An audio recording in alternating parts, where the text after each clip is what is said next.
Hey guys, Frank the Pest Geek here. Good afternoon.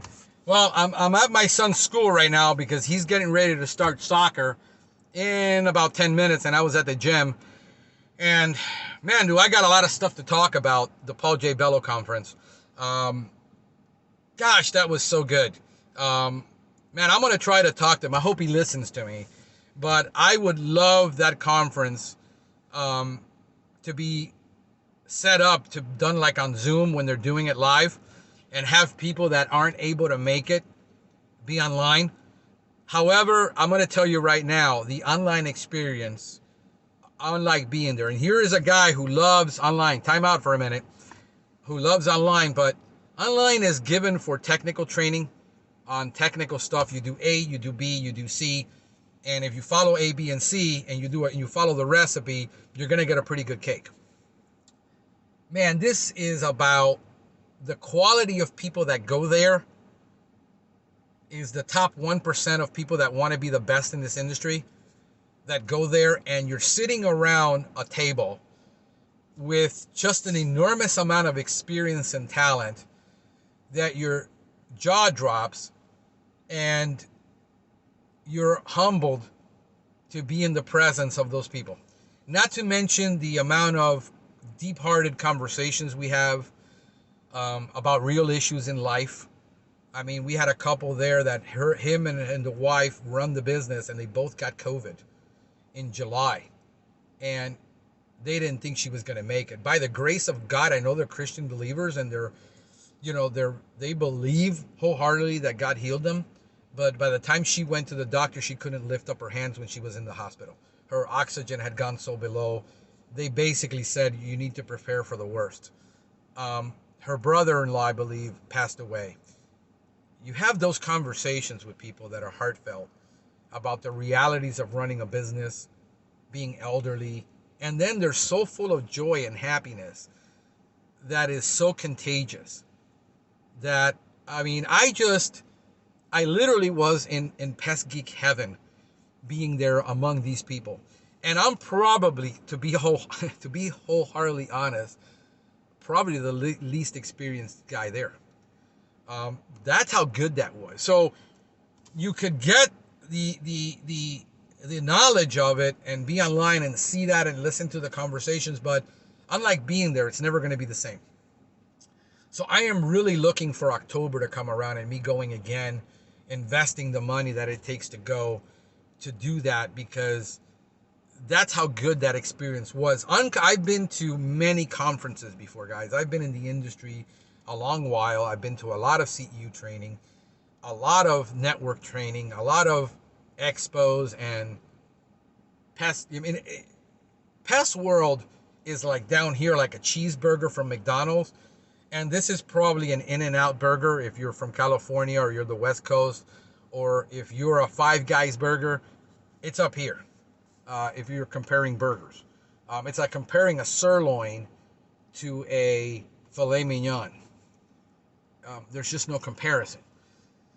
And one of the conversations that took place was raising your prices. And that was, a lot of people shared their experience in that room of what I know about raising prices. We've raised our prices every single year, 3% across the board, to anybody that's been with us over a year.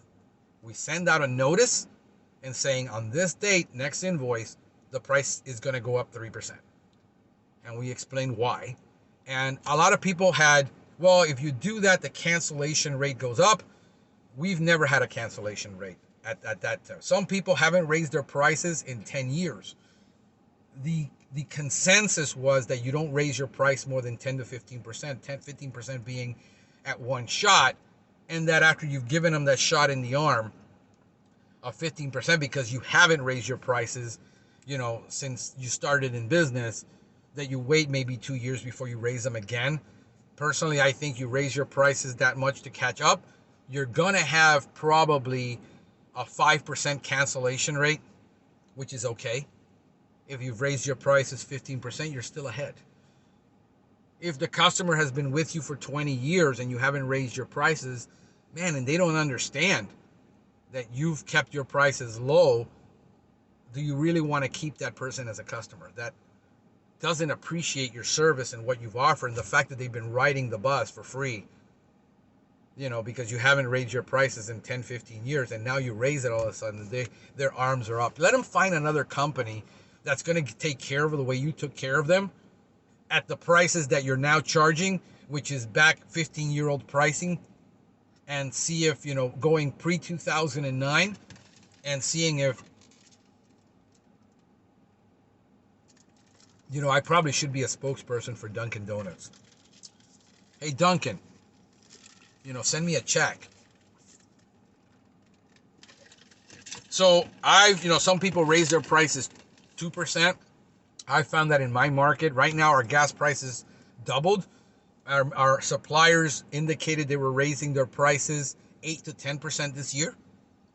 So they already announced that to us.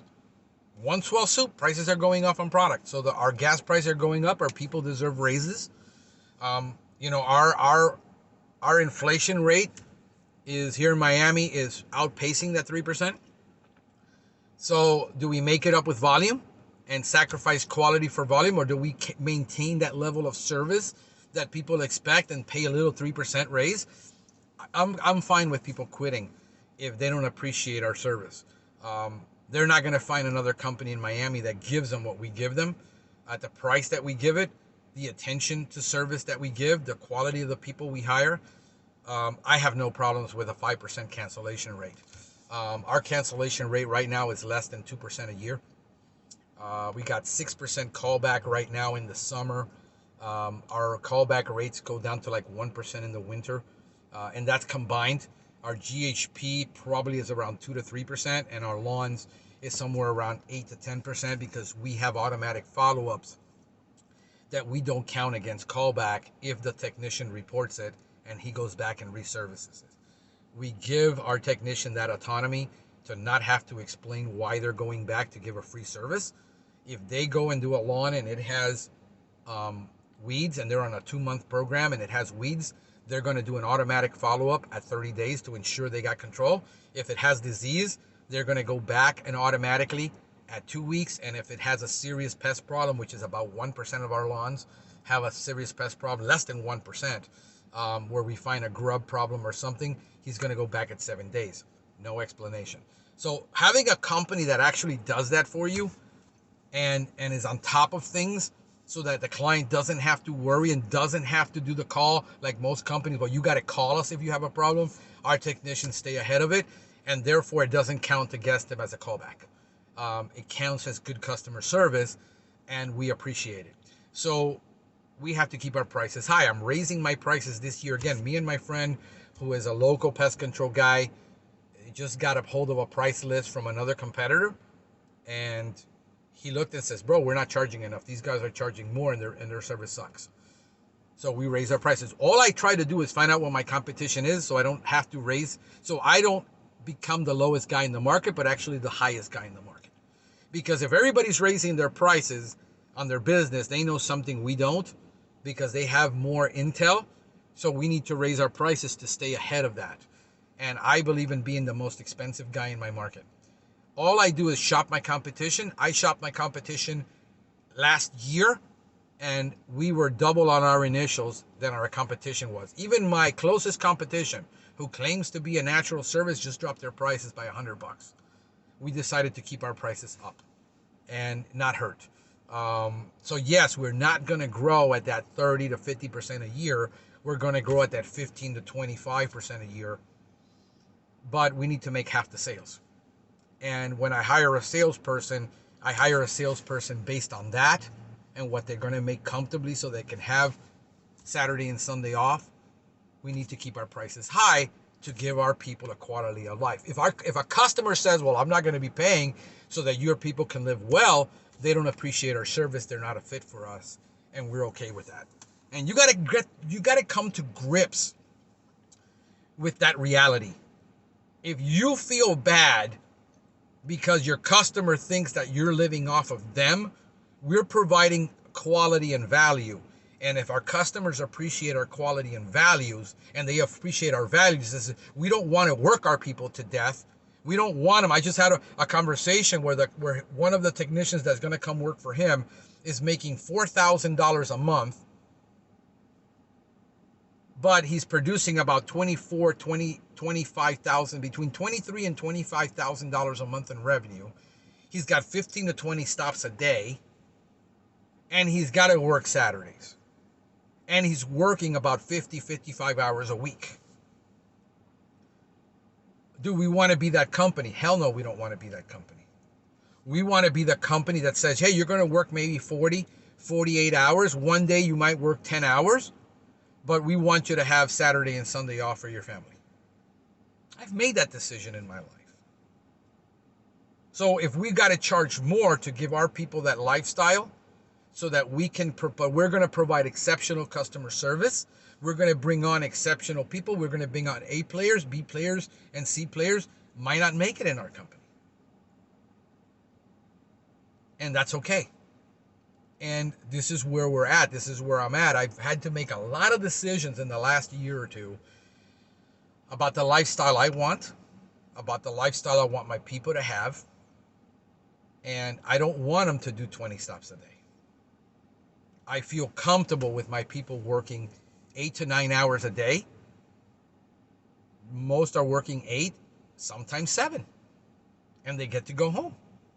And that's okay.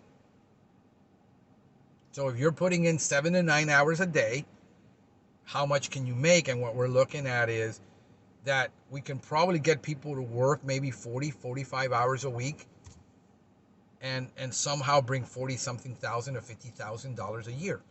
If they make upsells, which we don't demand our technicians to make upsells, we have them suggest to the client that they might want a mosquito service, that we have them, suggest to the client, hey, by the way, we have mosquito service. I didn't know if you knew that, but we also have lawn service. I don't know if you knew that, but we have palm tree service. I don't know if you knew. See, I don't know if you knew doesn't make you a salesperson. But if you can get 20% more of your customers to buy those products by you offering it to them, that will be a bump in your service, in your service calls. It's a commission. It goes on a different route, but you get a commission for it. Versus you saying, hey, I need to make sales so I can bump up my paycheck. If you're a salesperson,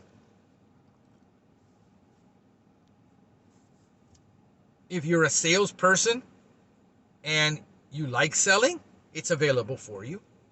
If you get reviews, you get a check for that. So there are many ways to compensate your people so that they can make more money, not necessarily saying, well, they have to sell if they're going to work for me. And they have to do this. And I don't think technicians, true technicians, are salespeople. However, they can suggest to the customer, they can remind the customer. And there's my technician giving me a call. And this is the second time he calls. So I'm going to let you go. My son's getting ready to start, and I'm going to take his call. Talk to you later. Have a pestacular day.